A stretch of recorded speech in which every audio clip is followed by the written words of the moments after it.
So we have a lot of FOMO at our restaurant. So we have a lot of people who have they've missed one or two menus. So it's the amount of questions we get asked, when are we doing a best of? It's it's definitely got to be done. This is the Deep in the Weeds podcast. I'm Anthony Huckstep. Australia's culinary landscape is a melting pot of the world and its gastronomic offerings. As such, contemporary Australian food is influenced by an array of global culinary techniques and ingredients, but there is one operator that likes to celebrate the world of food in a very unique fashion. Charlie Carrington is the chef and owner of Atlas Dining in Melbourne. Charlie, how are you? Very well, thank you. Thanks very much for having me. It's great to get you on the show. You're doing something pretty different down there in Melbourne, but how are things tracking now after the crazy sort of couple of years we've had?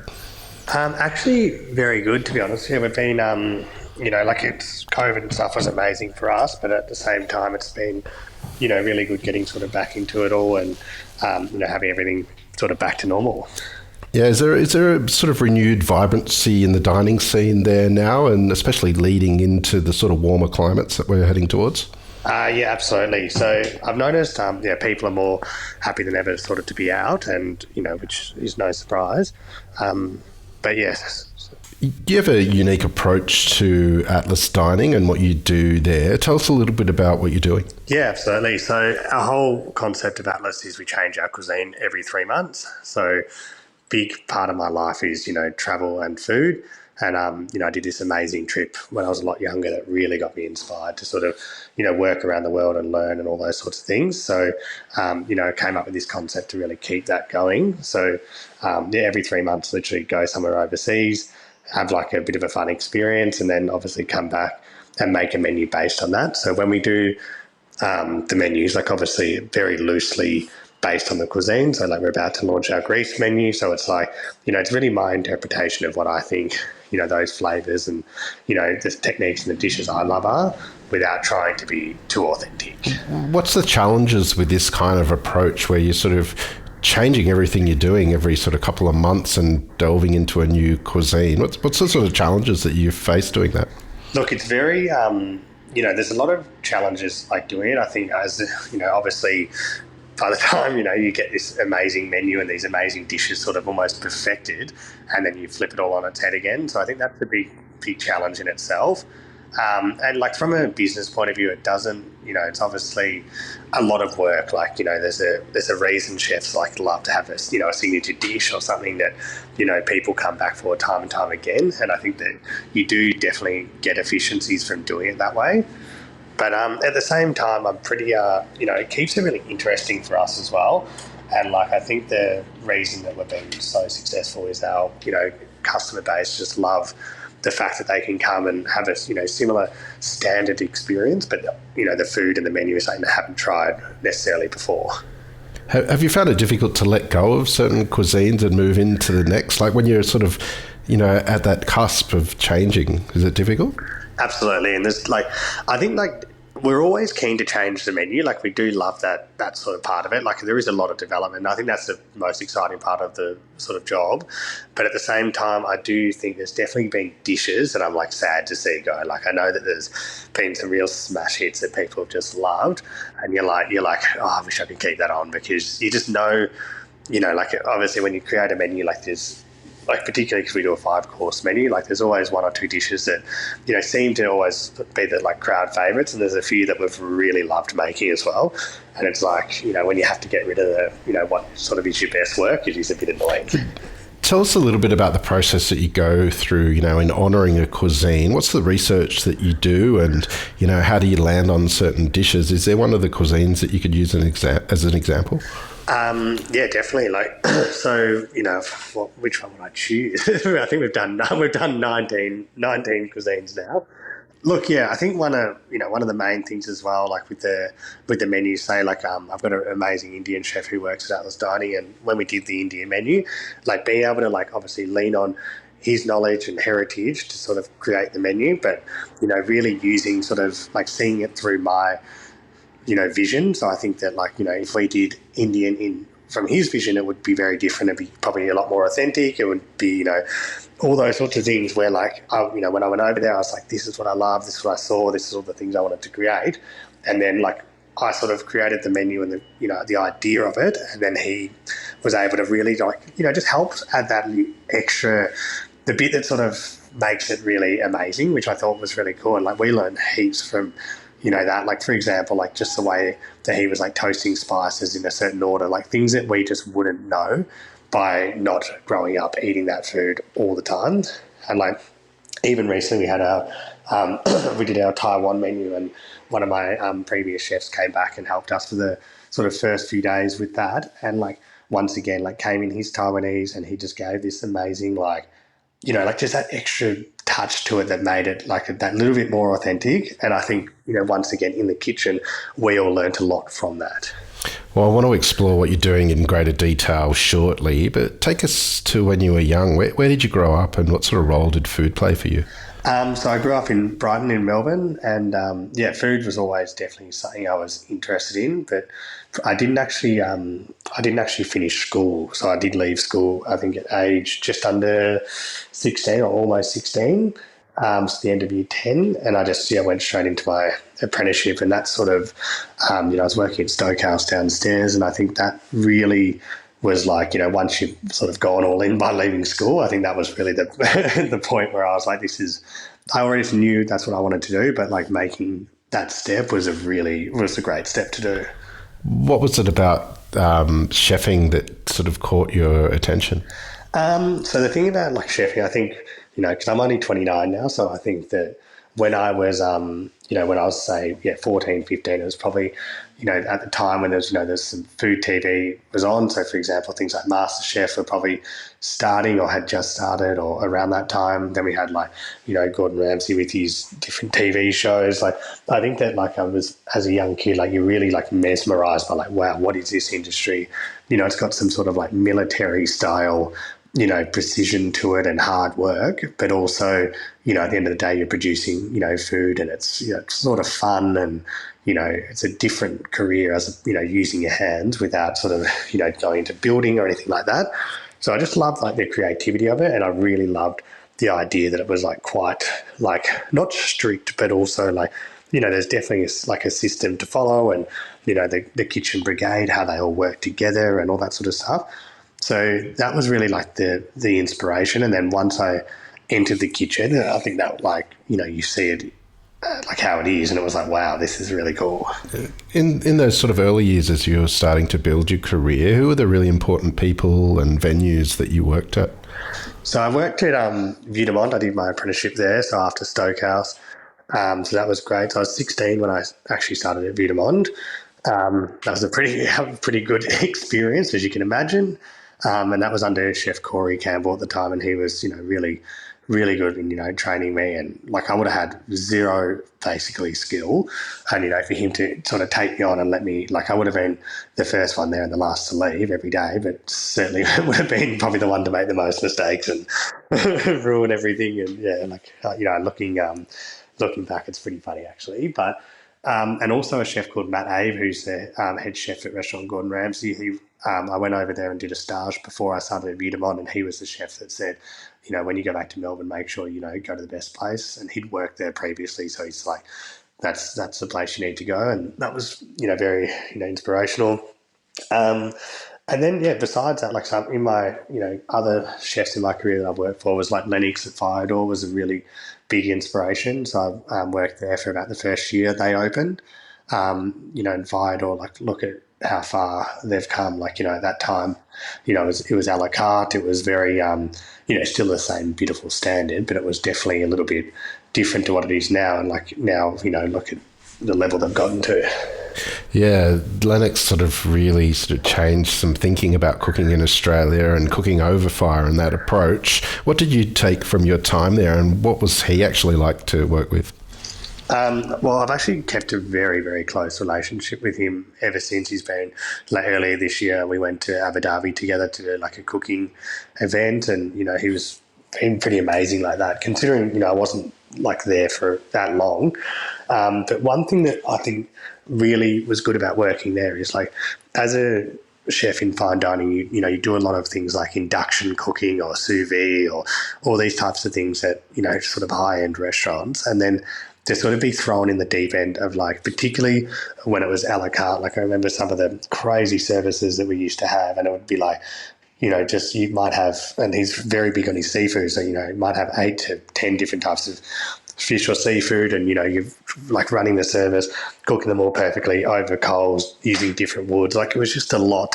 It's very different to like put this in a water bath at 56 degrees and wait an hour. Like, so I really love that. And, so from that experience, like at my restaurant, we have a wood fire oven. We don't have any gas. We cook over charcoal as well. Like we don't probably go as hard as they do. So like we'll still use some inductions and certain things for like, boiling pots and, cooking sauces and things like that. But, that fire has been a huge impact in what we do. And then the probably one difference that we have to them is like we have an American barbecue and we use that a lot for our menus. Like for basically every menu, we'll always have something that's been through the smoker, where they don't do like offset smoking. Yeah, it's much more like sort of direct grill cooking. At the top of the show, you mentioned a sort of a global trip that you went on that sort of inspired the idea of Atlas dining. Take us on that trip. Are there a couple of destinations and food experiences that you had that really flicked a switch for you? Yeah, absolutely. So like basically the trip started as like I want to just go traveling, and I was in Rio in Brazil, and I was probably about like 1 or 2 weeks into it, and I just felt a bit like, oh, actually, I'd love to do some stages and whatever. So I actually booked basically the next 6 months of my time as stages, which was quite like a weird thing to do. So particularly when you're there to have like a holiday. But at the same time, it was just amazing. So I spent about a month in 6 different places. So I went, like I was in Sao Paulo. I went to Bolivia, which at a restaurant called Gusto, which was just next level. That was a really, really cool experience. And like the chef there, she's Danish, and just some of the food she was doing, and like it's all very like this is Bolivian ingredients, like stuff you've never seen or heard of before, like very indigenous style ingredients. It was really impressive. Then I went to Bennu in San Francisco, which was great. I went to Quintanil in Mexico City, which was probably the one I enjoyed the most. Like Mexico City is just the most, incredible city for someone who loves food. And, just got like particularly what was great is like hanging out with the chefs there. Like, we used to always go out after service and like go and eat at some like random like taco stall and, drink until like 2 a.m. or something like that. So, then be back there at 8 a.m. But, that's what you can do when you're young. And then, then after that as well, I went to the Jane in Antwerp, which was just like such an amazing place to work. So like Nick Brill, who's the chef there, he's like very like amazing chef, but like the kitchen energy there was just super intense and like massive hours. Like the Europeans, like, at the 2-3 Michelin star level, like those kitchens, how they operate is pretty serious. And I just love that, learning curve from that. I thought that was like, I just saw so many variations of like, I just saw so many variations of kitchens, how they work, and, different levels from, 1 Michelin star, 2 Michelin star, 3 Michelin star, even some more casual places as well. Like one of the places I went to was like a small like bakery where they specialize in tarts. So that was really cool. Like, yeah, it was just a great experience. And I just had like, I think the best thing about it, and the thing I like think about the most, was just all the chefs that I met like along the way, like as in like the chef de parties or the commis chefs who were on the sections, like, they would like love that you're interested. So they would then go and show you, take you out. They would go and, talk to you about like the city. They'd give you a million tips on where to go. And like, fortunately I got to go to like some of their staff parties and all this stuff that was just like, experiences you'd never have if you weren't sort of just going and being part of the team. How different were you when you sort of arrived back in Australia after this epic journey? I just think I just had like like you could travel forever. And I think that for me was like the eye opener. And that's sort of how the whole concept of Atlas came around, because I was just like, well, I enjoyed that experience so much of like constantly learning, being around food, like meeting different people. And then I just sort of created that into the concept that is at was starting.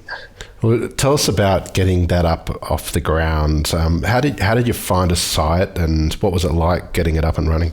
Yeah, so very tough actually. So the first, I was actually trying to do it in Sydney originally. So when I was working at Firedoor, I was looking for sites and stuff, around that sort of area, and like it was just probably a slightly too expensive slash big investment slash I like how you laugh at that one. So you know exactly what I mean by that when I say slightly too expensive. But Sydney, so Sydney's like obviously it's the pinnacle for a lot of I was up in Sydney recently, and I just say Melbourne's awesome, but Sydney definitely has like another level of like there's a lot going on. It's it's busy. There's it's obviously much probably bigger tourist tourism sector, those sorts of things.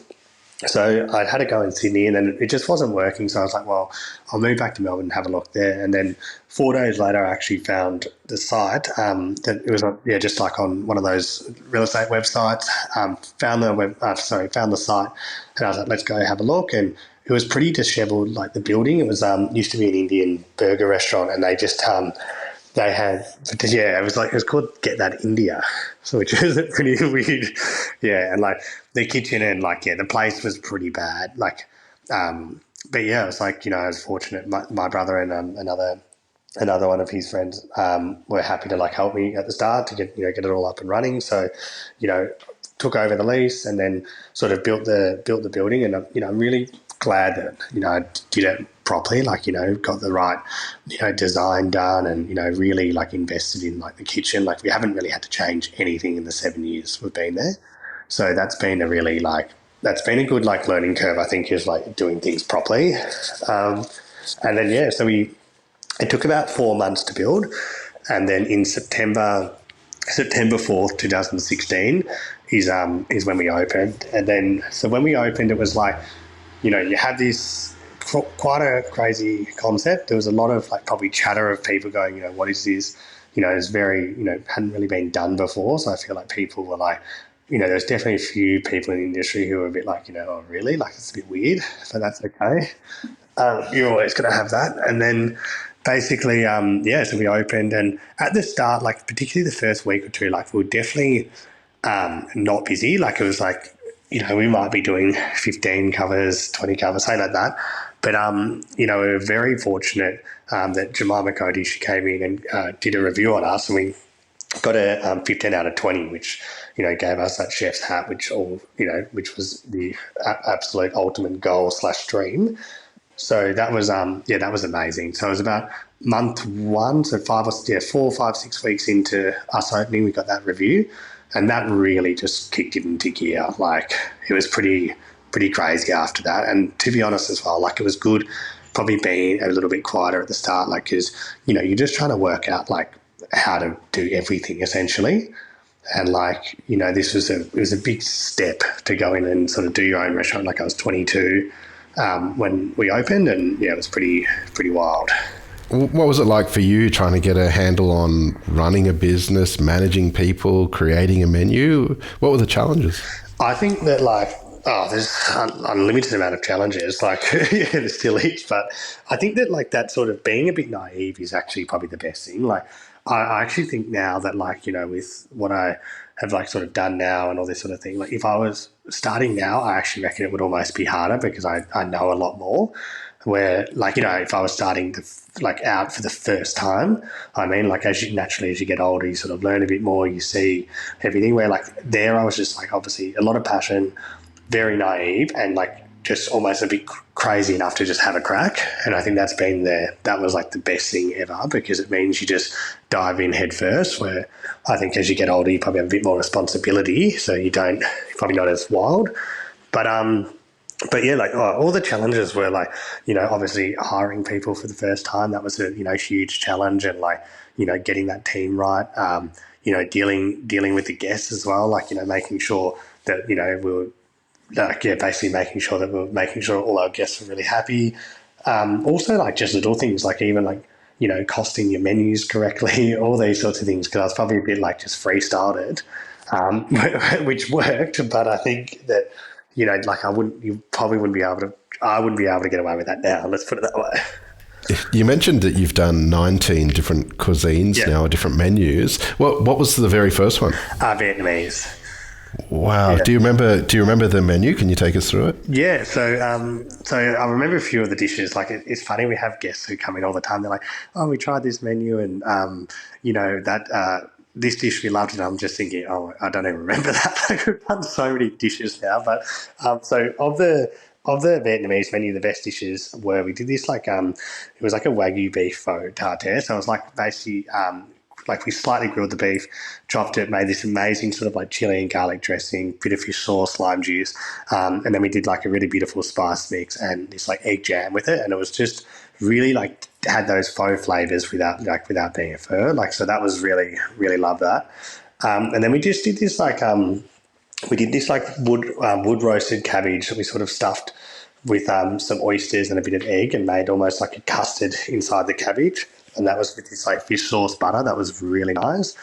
And then like really simple dishes as well. Like we just did we did this sort of, it was like a King George whiting, so the beautiful fish. There was just grilled like a fillet of it, and we just served it with like pickled daikon and pickled carrot, which is Vietnamese mint oil. And it was like very basic. Like, I mean, and that's, the dish looked really sharp and looked really sort of, I don't know, in the style of the sort of the way we do our food. But I think that was like for such a basic dish, it was a real smash hit. We used to have people just love that because I think it was just so clean and simple. Has there been a cuisine that you've dived into sort of over the couple of years that you've had the restaurant that sort of has really resonated and stood out for you? Yeah, definitely the American menu we did. Like I mentioned before, when you say wow, that's like most people will say that because everyone assumes American food. Like it's not the first place you think of when you think of great food. But we did me and my partner, we went down to that sort of the southern states, like traveled through there by car. We went to like Louisiana, we went to Tennessee, Texas, all these places.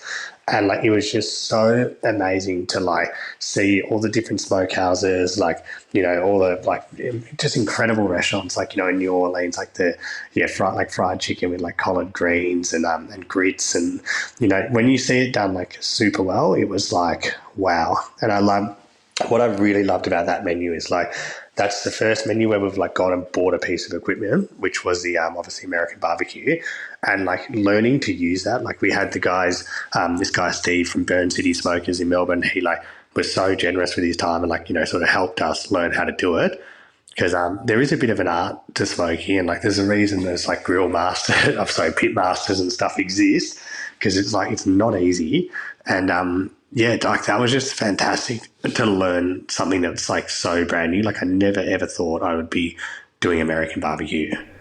With this sort of worldly immersion that you've been undertaking, on reflection, how different a cook are you sort of in 2016 to what we see now? Oh, it's completely different. So I think one thing that happens to a lot of chefs over time is that they like more and more simple food. I think that's just like a natural progression. Like when you're like young and green and learning, you love the idea of just how crazy can you make something, like as in like foams and gels and 20 components on a plate, and as much more is more then. But I think as you get sort of older and you eat out a lot more, I eat out all the time, but if I look at the places I eat now compared to where I used to, I would just I'm probably a lot more of a simpler eater. I love the classics done super well. And particularly when I'm overseas, I used to go to super high-end restaurants where I still definitely love to try that, and I really appreciate the skill and effort that goes into creating that type of cuisines. I just feel for me, I really appreciate simplicity more. So, and I think that reflects in our menu. Even with this Greek menu, at Atlas, I was I would obviously never serve chips. And when I say obviously, but then for the Greek menu, I was well, what is the perfect side for the lamb dish that we want to do? I'm well, let's just do some amazing, hand cut chips that we're doing, and I just know that people will absolutely go nuts for them, but they're something I would never have served even 5 years ago. Probably from a bit of an ego point of view. You mentioned sort of this process that you have and the sort of approach you have with the different menus. It means that you're exploring different cuisines, but you don't sort of necessarily get signature dishes or dishes that you hold on to. Have you ever sort of explored a world menu where you sort of have the best of over the last sort of 19 menus? It's such a good question because everyone's like, so we have a lot of FOMO at our restaurant. So we have a lot of people who have they've missed one or two menus and they're always like, oh, I'm so annoyed I missed this menu or whatever it is. So it's the amount of questions we get asked, like, when are we doing a best of? It's it's definitely got to be done. And there'd be some dishes that easily make the cut. We did this recently. We did it was a duck ajiaco. So that's it's a Colombian soup, and basically part of the Colombian menu. So we did this beautiful duck rillette. Then it was served with sour cream and avocado, and then you pour over this corn broth, and it's got this guaracas, which is this native Colombian herb, and it is just all the Colombians that came in were almost in tears because no one uses that particular herb. Well, when I say no one uses, not many places use it. And they just love that one flavour to them was this is something I would have at home. And they're the sort of dishes that I'd love to bring back. That was a sad one to say goodbye to because people really enjoyed that. Australia's culinary landscape is built off of migration and it's enriched by cuisines of the world and different cultures. Do you think that your concept works because it's in Australia, or do you think it's something that could work sort of anywhere? I think it definitely does work better in Australia than most places. From obviously ingredient sourcing point of view, Australia has, completely different, basically around Australia you can have all four seasons at one time.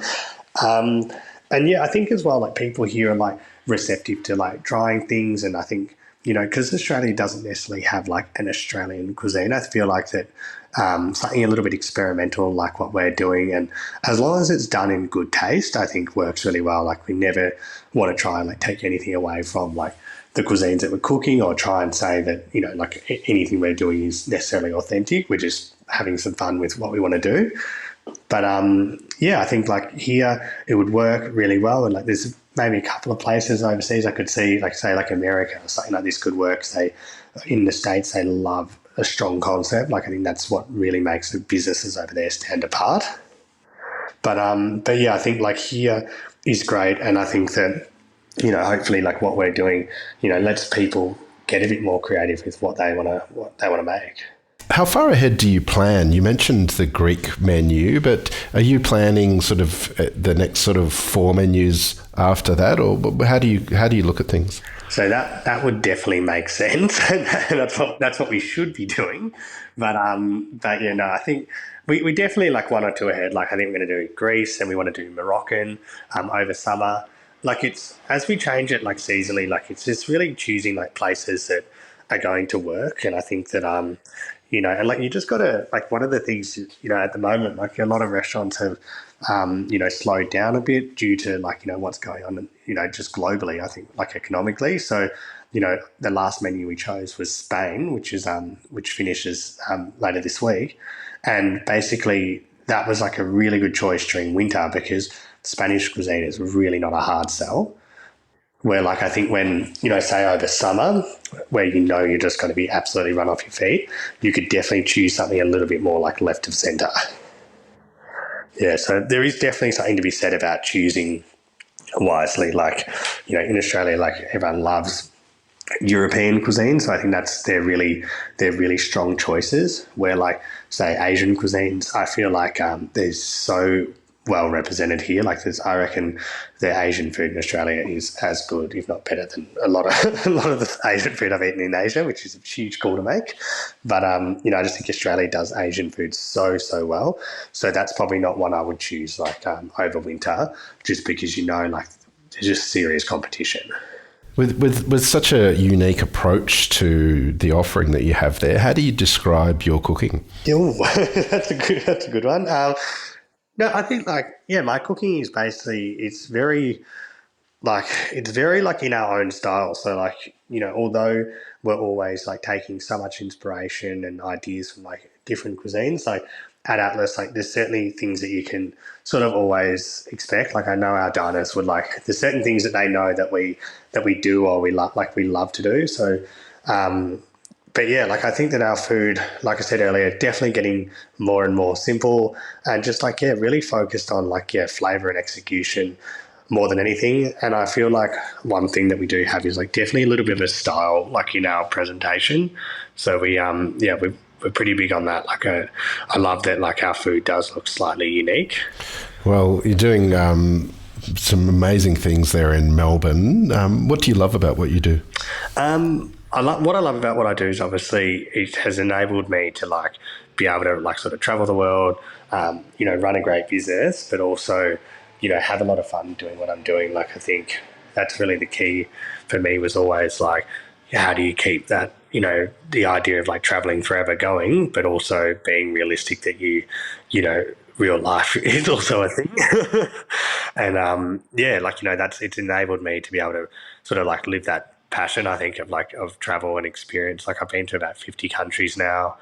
I think this year alone I've been overseas like 4 or 5 times. So like, yeah, it's pretty, I get to live an amazing lifestyle from it. And I think that's why, I'm really prepared to work very, very hard because you do get to, like, the perks are crazy. Well, Charlie, it was an absolute joy catching up with you today to hear just a part of your story. Look forward to seeing the menus that come from here. Please keep in touch and we'll catch up again soon. Absolutely. Thanks so much, Huck, for having me on the show. This is the Deep in the Weeds podcast. I'm Anthony Huckstep. Stay tuned as we take a deep dive into the lives of the incredible people who ply their trade in the food and hospitality sector. Special thanks to executive producer Rob Locke for making this all happen. Follow us on Instagram at Deep in the Weeds Podcast or email us at podcast@deepintheweeds.com.au and be well.